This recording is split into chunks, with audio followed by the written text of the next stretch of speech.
में बैठे। और जैसे ही पिताजी की गोद में बैठने वाले थे तो मैया ने हाथ पकड़ लिया।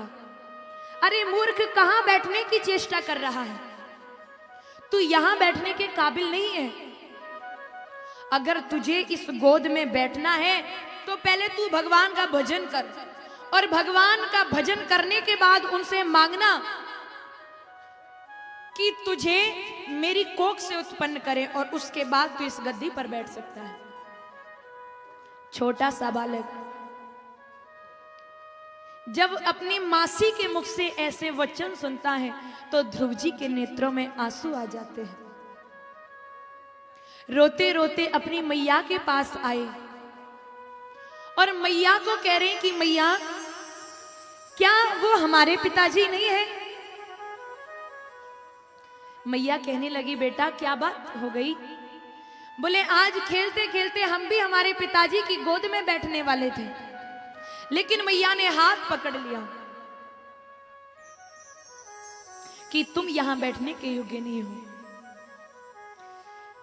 मैया सुनीति अपने बेटा को बड़ा सुंदर उपदेश देती है और कहती है, बेटा अगर तुझे बैठना ही है तो तू कोशिश कर कि परमात्मा की गोदी में बैठ पाए। संत कहते हैं कि दरअसल में माता कहलाने योग्य वही माता है जिसका बेटा भगवान का भक्त होता हो, भगवान का भक्त हो। आज मैया कह रही है कि तुझे अगर पाना है तो उस भगवान को पाने की कोशिश कर। छोटे से ध्रुव जी कह रहे हैं, मैया फिर वो भगवान मिलेंगे कहां? तो मैया कहती है, बोले बेटा जब एकांत में उसका भजन करते हैं, उसका ध्यान करते हैं, तो भक्त के भाव को देख कर के भगवान एक रोज जरूर प्रसन्न होते हैं। और एकांत में यानी जंगल में बैठ के जब भी जीव भजन करता है तो भगवान उसको जरूर दर्शन देते हैं। कहा जाता है कि एक बेटे को किस तरीके का बनाना है ये एक मां के हाथ में होता है। मां चाहे तो अपने बेटे को भक्त बना दे, मां चाहे तो अपने बेटे को चोर बना दे, मां जैसा चाहे, क्योंकि हर बालक की प्रथम गुरु मां होती है। और जब भी बच्चा बोलता है तो सबसे पहला शब्द अपनी मां का नाम लेता है। मां के हाथ में पूर्णतः एक बच्चे का जीवन है। ध्रुव जी की मैया कह रही है, तुझे पाना है तो भगवान को पा। बोले, भगवान कहां मिलेंगे? बोले, एकांत में जंगल में जाके ध्यान करना, अवश्य आएंगे। ध्रुव जी महाराज कहने लगे, मैया अब तो हम उन्हीं परमात्मा की गोदी में बैठेंगे। मैया को प्रणाम किया, मैया ने हाथ पकड़ लिया। बोले, तू जाना चाहता है, परमात्मा को पाना चाहता है, तो पहले अपनी मासी को प्रणाम करके आ, जिसने तुझे बोला कि तू पहले भगवान का भजन कर, उनसे प्रार्थना करना कि तुझे मेरी कोख से उत्पन्न करे और फिर तू इस गद्दी पे आके बैठना। धन्य है वो मां जो कहती है कि अपनी मासी को प्रणाम करके आ। और आज के समय में पहले तो मासी घर में आने ही नहीं देंगे, और अगर किसी मैया के बालक को किसी अड़ोसी पड़ोसी ने थोड़ा सा भी कुछ कह दिया तो मैया उसके दरवाजे पर जाकर के पहुंच जाएगी, मेरे बच्चे को कह ही क्यों दिया। तो मैया कह रही है पहले अपनी मासी को प्रणाम करना। एक माँ अपने बच्चे से जितना प्रेम कर सकती है, जितना दुलार कर सकती है, जितनी अच्छी उसको शिक्षा दे सकती है, उसको अच्छे मार्ग पर चला सकती है, उतना कोई नहीं कर सकता। लेकिन आज कलयुग में एक बच्चा अपनी माँ की कोख से उत्पन्न होने के बाद, बड़ा होने के बाद अपने माता पिता की सेवा नहीं करता।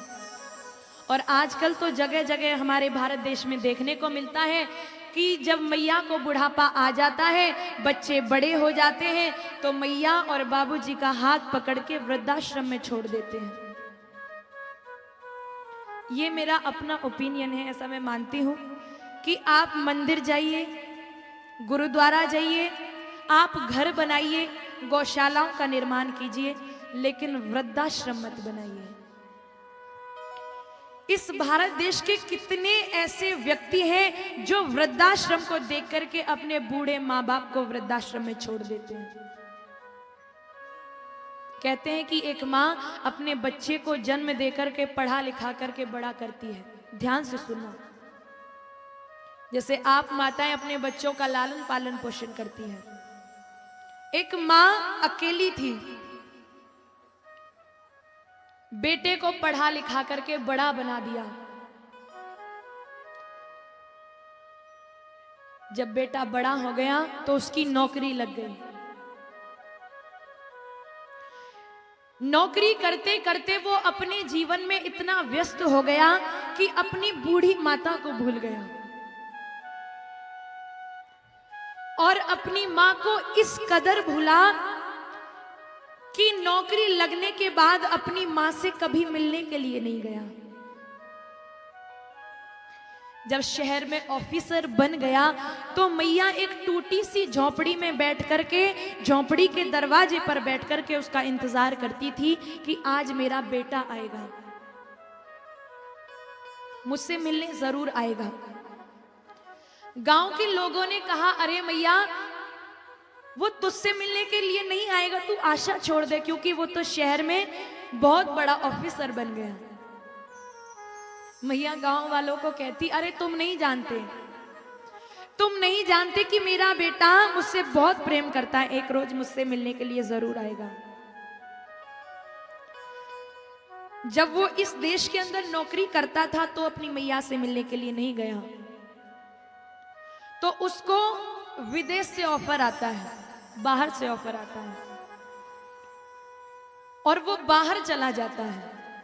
लेकिन वो बूढ़ी मैया उसी झोपड़ी के दरवाजे पर बैठ कर के इंतजार करती है। इंतजार करते करते एक रोज गांव वालों ने कहा, अरे मैया जिस बेटे के इंतजार में तू यहां बैठी है वो तो इस देश के बाहर चला गया और उसका विवाह भी हो गया। मैया कहती है, कोई बात नहीं, मेरा बेटा मुझसे मिलने के लिए नहीं आएगा, लेकिन अगर उसने विवाह कर लिया तो वो मुझसे आशीर्वाद लेने के लिए जरूर आएगा। गांव वाले कहने लगे, अरे मैया वो तुझसे आशीर्वाद लेने के लिए नहीं आएगा, क्योंकि वो इस देश में नहीं रहता है, वो तो बाहर चला गया। मैया नित्य प्रतिदिन इंतजार करती कि आज वो दिन होगा जब मेरा बेटा मुझसे मिलने के लिए आएगा। मैया इंतजार करती रही, लेकिन वो बेटा मिलने के लिए नहीं आया। एक रोज किसी संत का प्रवचन सुना और कहा कि अपनी मां को जीवन में जितना हो सके प्रेम करना। अब इसके बच्चे भी बड़े हो गए थे, इसके बच्चे हो गए, बड़े हो गए और इसकी कोई सेवा नहीं करते। जब इसने संत का प्रवचन सुना तो इसको अपनी मां की याद आती है और विचार करता है कि जिस मां ने मेरे लिए अपना घर तक बेच दिया, जमीन तक बेच दी, और मेरी मां एक टूटी सी झोपड़ी में रहती है, मैं उस मां से मिलकर के जरूर आऊंगा। तुरंत वहां से चला, अपने गांव पहुंचता है। इधर उसको आते आते इतनी देर हो गई कि जो उसकी मैया उसका नित्य प्रतिदिन इंतजार करती थी, अपने बेटे के इंतजार में उस मां की मृत्यु हो गई और गांव वालों ने उसको शमशान भूमि में ले जा करके अग्नि लगा दी। लेकिन जब उस मैया की मृत्यु हुई थी तो उसने अपने बेटे के लिए एक छोटी सी चिट्ठी लिख करके छोड़ी थी। गांव में गया तो गांव वालों को देखकर के उसने राम राम कहा, तो गांव वालों ने किसी ने भी उसकी राम राम नहीं ली। बोले जो अपनी मां का नहीं हुआ वो हम सभी का क्या होगा। एक प्रश्न करता है, बोले भैया यहां मेरी मां रहती थी, आप बता सकते हो कि मेरी मां कहां है। एक ने कहा, बोले तुझे आते आते देर हो गई, तेरी मां इस दुनिया में नहीं रही। बोले जिस झोपड़ी में मेरी मां रहती थी वो झोपड़ी तो होगी। तो एक ने इशारा किया, बोले हाँ वो झोपड़ी है जहां तेरी मां रहती थी। उस झोपड़ी के पास जाता है, झोपड़ी के अंदर प्रवेश किया तो जिस चादर को उसकी मां ओढ़ा करती थी वो चादर फटी हुई है। उस चादर को उठाता है और जोर जोर से रोता है कि जिस मां ने मेरे पढ़ाने लिखाने में, मुझे बड़ा करने में अपना सब कुछ त्याग दिया, मैं इतना निर्दयी बेटा कैसे हो सकता हूं जो उस मां से मिलने तक के लिए नहीं आया। विलाप करने लगा। तो जैसे ही उस चादर को उठा करके अपने मस्तक से लगाता है, उस चादर के अंदर से एक चिट्ठी गिरती है और उस चिट्ठी को उठा करके पढ़ने लगता है। तो मां ने मालूम क्या लिखा, बोले बेटा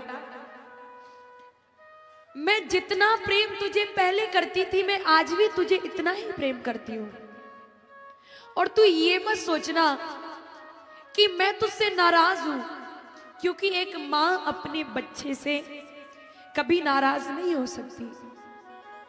लेकिन मेरा जीवन पूरा हुआ और मुझे आज इस संसार को छोड़ करके जाना पड़ रहा है, लेकिन तू जहां भी रहे अपनी दोनों आंखों का ख्याल जरूर रखना।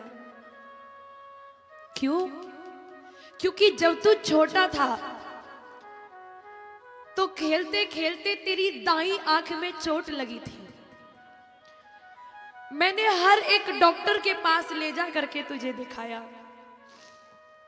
तो डॉक्टर ने कहा, बोले अगर तुम अपनी एक आंख इसको दे दोगी तो इसकी आंख, तुम्हारी आंख इसको लग जाएगी और ये जीवन भर देखने लगेगा। उस दिन मैंने एक आंख तुझे अपनी दे दी थी। लोग मुझे अंधी कहते थे, लेकिन मैंने किसी की परवाह नहीं की। तू जहां भी रहे अपनी आंखों का ख्याल जरूर रखना। क्या वो बेटा अपनी उस ग्लानि से खुद को जीवन भर माफ कर पाएगा? चाहे जीवन भर कुछ भी कर ले, लेकिन जो गलती उसने की उसे कभी नहीं भुला पाएगा। हर उस यहां बैठे हुए भाई से हाथ जोड़ करके प्रार्थना करना चाहूंगी, हर उस मैया से जो अपने सासू मां का निरादर करती हो, आज 2 बेटे हो जाएं या 4 बेटे हो जाएं तो आपस में झगड़ा करते हैं। आजकल के पहले जमाने में जमीन बांटी जाती थी, वस्तुएं बांटी जाती थी, लेकिन आज बच्चों ने मां बाप को ही बांट दिया। कोई भी बच्चा अपने मां बाप को रखना नहीं चाहता, कहते 6 महीने तुम रखना, 6 महीने तुम रखना। सबसे ज्यादा जमीन का हिस्सा मां ने तुम्हें दिया है, इसीलिए तुम मां की सेवा करोगे।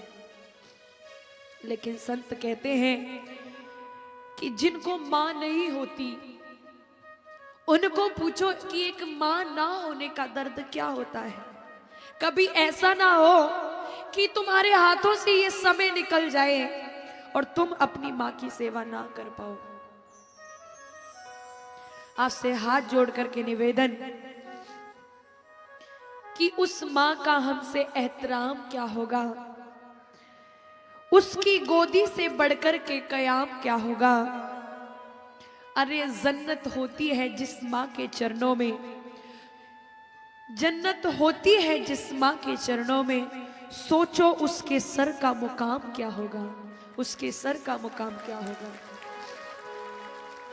हम कहते हैं कि मां के चरणों में जन्नत होती है। जब मां के चरणों में जन्नत होती है तो सोचो उसके सर का मुकाम क्या होगा। जब भी समय मिले तो 2 घड़ी अपनी मां के पास जरूर बैठना और पूछना कि तेरी कोई इच्छा तो नहीं है, क्योंकि कहते हैं कि मां बाप अपना सारा जीवन अपने बच्चों को दे देते हैं, और अपने सपनों को भूल जाते हैं। कोई भक्त कहते हैं कि मां की दुआ कभी खाली नहीं जाती, मां की दुआ कभी खाली नहीं जाती। ये बात तो भगवान से भी टाली नहीं जाती।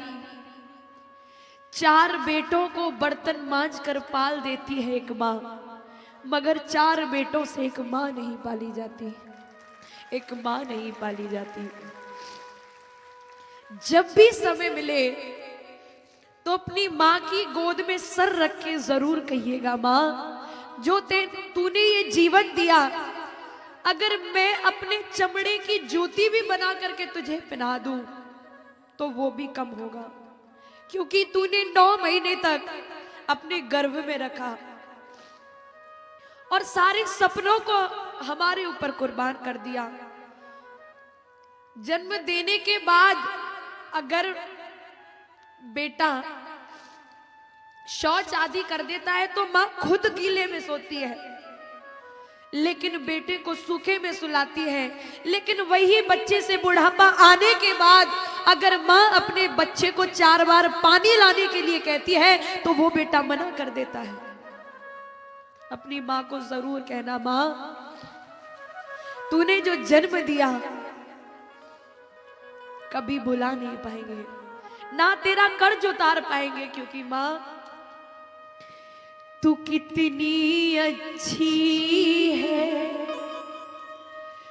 तू कितनी भोली है, प्यारी प्यारी है ओ मां, ओ मां, ओ मां,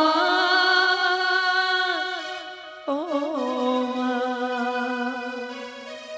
तू कितनी अच्छी है, तू कितनी प्यारी है, तू कितनी अच्छी है, तू कितनी प्यारी है, तू सबसे प्यारी है ओ मां, ओ मां, ओ मां।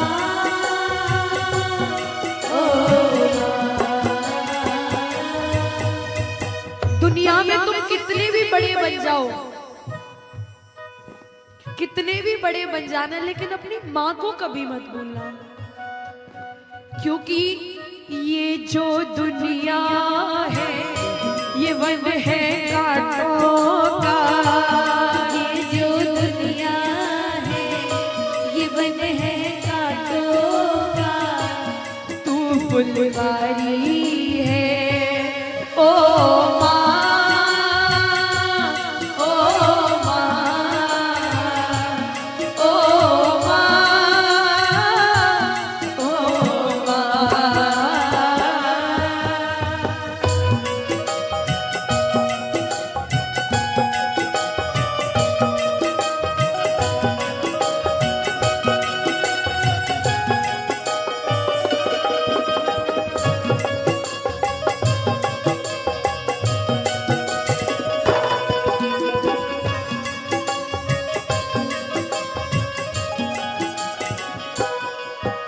जब एक छोटे बच्चे को पूरी रात्रि नींद नहीं आती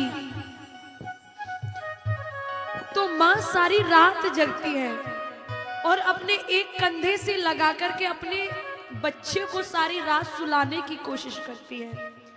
क्या उस मां को हमें भूल जाना चाहिए? कभी नहीं भूलना चाहिए, क्योंकि दुखन लागी मां तेरी अखियां, दुखन लागी मां तेरी अखियां, मेरे लिए जागी है मां तू सारी सारी रतियां, मेरे लिए जागी है मां तू सारी सारी रतियां, मेरी निदिया पे अपनी निदिया भी, मेरी निदिया पे अपनी निदिया भी तूने वारी है ओ मां।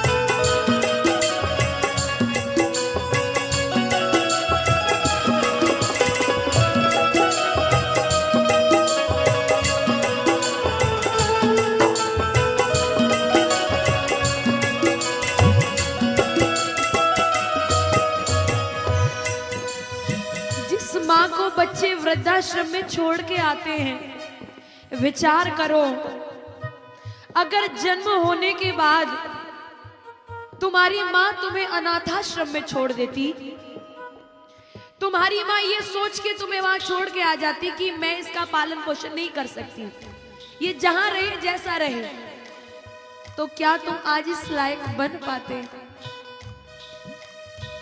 अपना नहीं तुझे सुख दुख कोई, अपना नहीं तुझे सुख दुख कोई। मैं मुस्काया तू मुस्काई, मैं रोया तू रोई, मैं मुस्काया तू मुस्काई, मैं रोया तू रोई। अगर बच्चा हंसता है तो माँ हंसती है, फिर जब माँ रोती है तो बच्चे को रोना क्यों नहीं आता? माँ बुढ़ापे में अकेले रोती रहती है, मेरा बेटा, लेकिन वो बेटा 2 घड़ी अपनी माँ के पास नहीं बैठता। मेरे हंसने पे, मेरे रोने पे, मेरे हंसने पे, मेरे रोने पे, तू बलिहारी है ओ माँ, ओ माँ,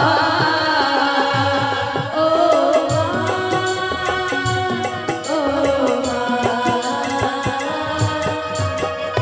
माँ, माँ की सेवा कर लो, क्योंकि मांगने पर जहां मन्नत पूरी होती है, मांगने पर जहां मन्नत पूरी होती है, इसीलिए तो माँ के चरणों में जन्नत होती है। अरे जिन बच्चों की मैया नहीं होती, उन बच्चों को जाके पूछो, माँ बच्चों की जान होती है, माँ बच्चों की जान होती है। वो होते हैं किस्मत वाले जिनकी माँ होती है, वो होते हैं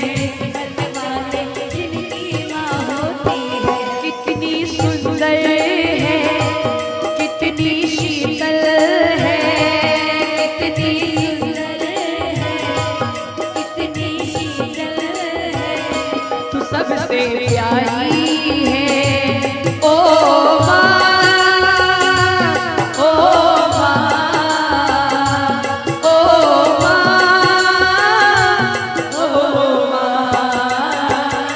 तू कितनी अच्छी है, तू कितनी भोली है, तू कितनी अच्छी है, तू कितनी भोली है, प्यारी प्यारी।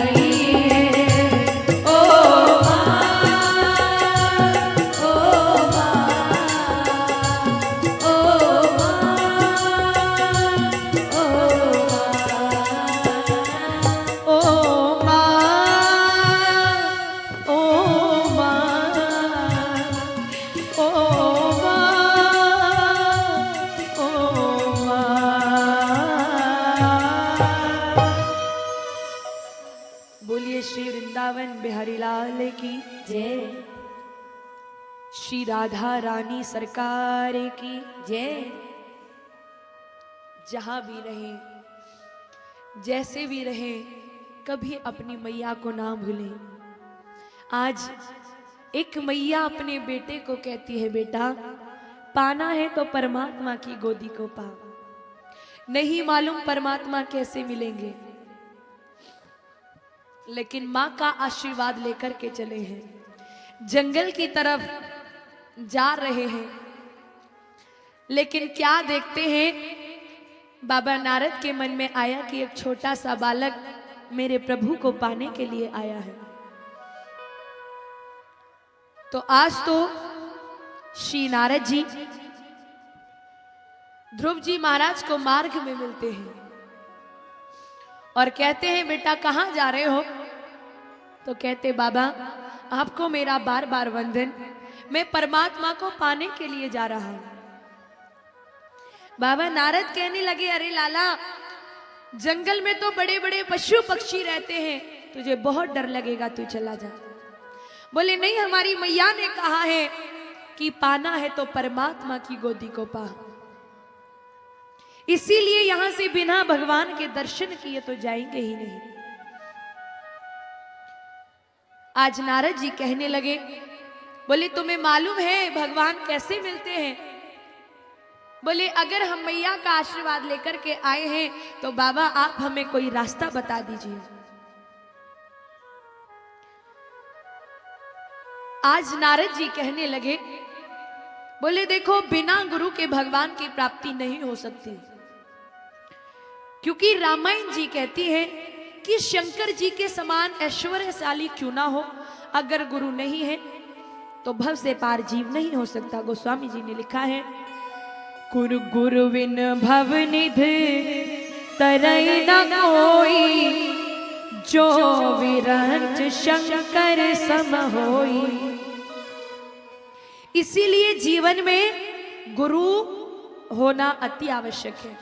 तो ध्रुव जी कहते, बोले बाबा आप ही हमारे गुरु बन जाओ। तो नारद जी ने सच्चा भक्त जान करके कहा, बेटा ठीक है, लेकिन जीवन में कैसा गुरु होना चाहिए? एक सच्चा सदगुरु होना चाहिए। ऐसा नहीं कि शिष्य भी गुरु जी के पीछे पीछे जा रहे हैं और गुरु जी के मन में भी ऐसे ही भाव हैं। एक कहावत आती है कि कपटी गुरु लालची चेला और नरक कुंड में हेलम पेला। गुरुजी कपटी है, चेला लालची है। गुरुजी तो जा ही रहे हैं, चेले को भी ले जा रहे हैं, आजा बेटा। लेकिन एक सच्चा सद्गुरु होना चाहिए, कपटी गुरु नहीं। आज तो श्री नारद जी ने भक्त भगवान का जान करके ओम नमो भगवते वासुदेवाय का मंत्र छोटे से भक्त ध्रुव जी को दिया है और कहा है, बेटा इस मंत्र का उच्चारण करना, भगवान का दर्शन जरूर होगा। अब तो श्री ध्रुव जी महाराज ओम नमो भगवते वासुदेवाय मंत्र का जाप करते हैं। वट वृक्ष के नीचे एकांत में यमुना जी के किनारे बैठ गए। पहले महीने ध्रुव जी ने फल खा करके भगवान का भजन किया, ओम नमो भगवते वासुदेवाय मंत्र जाप कर रहे हैं। दूसरे महीने ध्रुव जी पत्ते तोड़ करके खा लेते, ओम नमो भगवते वासुदेवाय मंत्र का जाप कर रहे हैं। जल ग्रहण करके तीसरे मंत्र ध्रुव जी ने मंत्रोच्चारण किया है। चौथे महीने सब कुछ बंद कर दिया। पांचवें महीने अपनी सांस को खींच लिया और जैसे ही ध्रुव जी ने अपनी श्वास को खींचा है, अब तो देवताओं को श्वास लेना दुर्लभ हो गया। देवताओं ने भगवान से जाकर के प्रार्थना की, प्रभु श्वास नहीं ले पा रहे हैं, क्या कारण है? भगवान कहते हैं, मेरा एक छोटा सा भक्त तपस्या पर बैठा हुआ है, तुम चिंता मत करो। भगवान अपना चतुर्भुजी रूप धारण करते हैं और तैयारी करते हैं भगवान अपने छोटे से भक्त के समक्ष जाने के लिए। भगवान ने चतुर्भुजी रूप धारण किया और जहां भक्त ध्रुव जी भगवान का भजन कर रहे थे, चतुर्भुजी रूप धारण करके आज भगवान अपने भक्त के सामने प्रकट हो जाते हैं। बोलिए चतुर्भुजी भगवान की जय, नारायण भगवान की जय, बोलिए भक्त और भगवान की जय। भगवान चतुर्भुजी रूप में अपने भक्त के सामने खड़े हुए हैं, लेकिन भक्त के नेत्र बंद हैं। दिव्य ज्योति ध्रुव जी के हृदय में जली हुई है। भगवान ने देखा तो दिव्य ज्योति को अपनी ओर खींचा, छोटे से भक्त के नेत्र खुल गए। भगवान भक्त को देख रहे हैं, भक्त भगवान को देख रहा है। भगवान ध्रुव जी को देख करके मुस्कुराने लगे। ध्रुव जी भगवान को देख करके मुस्कुराने लगे। ना भक्त कुछ बोलता है, ना भगवान कुछ बोलते हैं। भगवान देख के मुस्कुराए तो ध्रुव जी भी मुस्कुरा दिए। दोनों की हंसी देख करके देवतागण मुस्कुरा दिए। इन तीनों की हंसी देख करके जो सुखदेव महाराज राजा परीक्षित को कथा कह रहे, सुखदेव मुनि हंस दिए। सुखदेव जी को देख करके जो परीक्षित कथा श्रवण कर रहे हैं, परीक्षित जी महाराज के चेहरे पर मुस्कान आ गई। इन पांचों को देख करके जितने भी संत समागम वहां इकट्ठा था, सभी के चेहरे पर मुस्कुराहट आ गई। परीक्षित विचार कर रहे हैं, कितने कृपालु हैं मेरे प्रभु, जो अपने भक्त को दर्शन देने के लिए आए हैं। इस नन्हे से भक्त के सामने खड़े हैं। भक्त ध्रुव जी कहना तो बहुत कुछ चाहते हैं, लेकिन आज भगवान को सामने देख करके कुछ कह नहीं पा रहे। अब तो महाराज भगवान कि स्तुति करना चाहते हैं ध्रुव जी, लेकिन मालूम नहीं है कि स्तुति कैसे करें। तो भगवान ने अपने दिव्य शंख को ध्रुव जी के कपोलों से लगाया है। ध्रुव जी हाथ जोड़ करके कहते हैं, मूकं करोति वाचलम पंगुं लंघ्यते गिरि यत्कृपातमहं वन्दे परमानंदम माधवम। जिस भगवान की अनुकंपा से गूंगे भी बोलने लगे, उन प्रभु ने दिव्य शंख को ध्रुव जी के कपोलों से लगाया तो ध्रुव जी ने भगवान की स्तुति की है। बोलिए भक्त और भगवान की जय। तो ध्रुव जी महाराज को कहा, बेटा मांग ले, तुझे क्या चाहिए? बोले प्रभु, जिसके ऊपर आपकी कृपा हो गई, क्या उसको और कुछ जीवन में चाहिए? ध्रुव जी के ऊपर भगवान ने कृपा की है। ध्रुव जी को आशीर्वचन दिए हैं कि राज सुख भोगने के बाद तुम्हें मेरे लोक की प्राप्ति होगी। श्री ध्रुव जी महाराज ने भगवान को नमन किया। भगवान दर्शन देकर के वहां से अंतर्ध्यान हो गए। इधर ध्रुव जी महाराज अपने पिताजी को मिलने के लिए आ रहे हैं। पिताजी को पता चला तो बड़े सुंदर सुंदर से रथों को सजा करके भेजा है, आज ध्रुव जी आने वाले हैं। क्यों? क्योंकि गोस्वामी तुलसीदास जी कहते हैं, भैया कि जा पर कृपा राम की होई, ता पर कृपा करहि सब कोई। राम सिया राम सिया राम जय जय राम। राम सिया राम सिया राम जय जय राम। अजी जा पर कृपा राम की होई,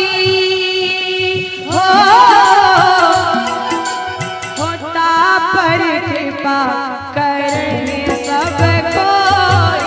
राम सिया राम जय जय राम।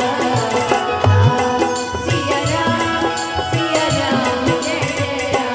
हो मंगल भवन अमंगल हारी, हो द्रवहु सुदशरथ अजिर बिहारी। राम सिया राम जय जय राम। राम सिया राम जय जय राम। बोलिए श्री वृंदावन बिहारी लाल की जय। श्री राधा रानी सरकार की जय। भैया, जहाँ पर कृपा राम की होई, ता पर कृपा करें सब कोई। जहाँ पे राम अपनी कृपा कर दे, कृष्ण जिसके सर के ऊपर अपना हाथ रख दे, दुनिया उसका दामन पकड़ लेती है। तो ध्रुव जी महाराज ने कह दिया, बोले भैया हाथी घोड़े हमें नहीं चाहिए, हम तो पैदल ही यात्रा करेंगे। तो ध्रुव जी महाराज अपने नगर में जाते हैं। ध्रुव जी के जो छोटे भाई हैं उत्तम, वो थोड़े उद्दंड हैं। एक रोज कुबेर के बगीचे में जाकर के वहां वृक्षों को उखाड़ने लगे तो यक्षों के द्वारा उनकी मृत्यु हो जाती है। ध्रुव जी महाराज को बड़ा क्रोध आया, अपने भाई की मृत्यु का बदला लेने के लिए जाते हैं।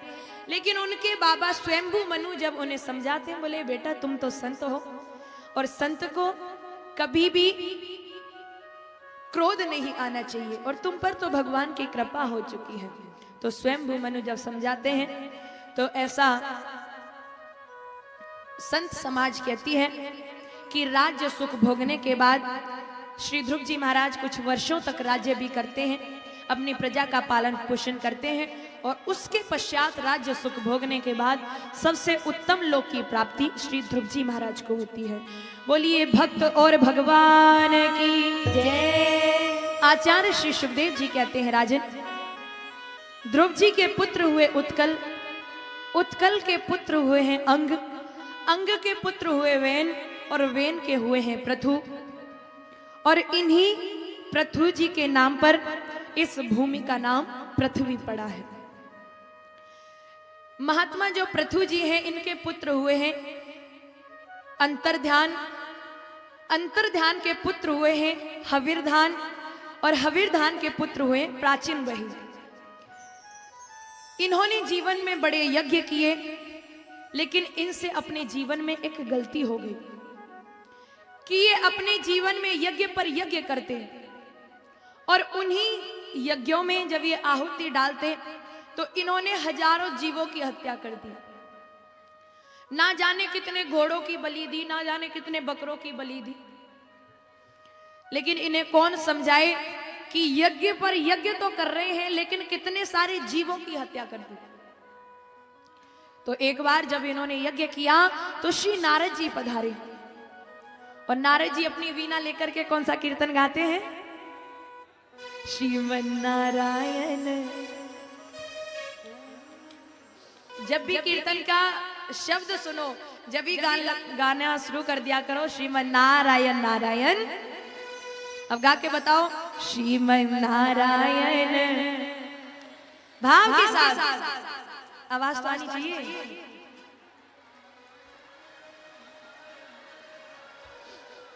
भैया देखो ऐसे कीर्तन करोगे तो भगवान तो क्या पड़ोसी भी नहीं आएंगे। बोलो राधा रानी की जय।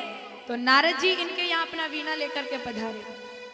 तो नारद जी इनको जैसे ही राजा ने, राजा प्राचीन वही ने इनको देखा तो प्रणाम किया। बोले आइए पधारिए महाराज, आप आज आप जैसे संत का दर्शन हुआ, बड़ी कृपा की। नारद जी के दोनों नेत्र सजल हो गए क्योंकि जितने जीवों की हत्या इन्होंने की वो नारद जी को दिखाई दे रहे, इनको नहीं पता। राजा ने प्रणाम किया, कहने लगा बोले आप जैसे संत का दर्शन हुआ। नारद जी कहने लगे, बोले मैंने पापी तो बहुत देखे लेकिन तुम्हारे जैसा पापी नहीं देखा। राजा बोला महाराज कैसी बातें कर रहे हो, मैंने तो यज्ञ पे यज्ञ करता हूं और आप कहते हो कि आपके जैसे पापी नहीं देखा। तो नारद जी बोले अच्छा तुमने इतने सारे यज्ञ किए, क्या तुम्हारे मन को शांति मिली? तो राजा कहने लगा, बोले नहीं महाराज शांति तो नहीं मिली। बोले तुम देखना चाहते हो कि तुमने कितने जीवों की हत्याएं की? बोले आकाश की ओर दृष्टि करो। और जैसे ही राजा प्राचीन वही ने दृष्टि की तो जितने भी जीवों की हत्या उन्होंने की थी वो सारे आकाश में उन्हें दिखाई दे रहे हैं। राजा आश्चर्यचकित हो गए। श्री नारद जी कह रहे हैं, बोले जितने भी जीवों की हत्या तुमने की है ये एक एक करके तुमसे सब बदला लेंगे।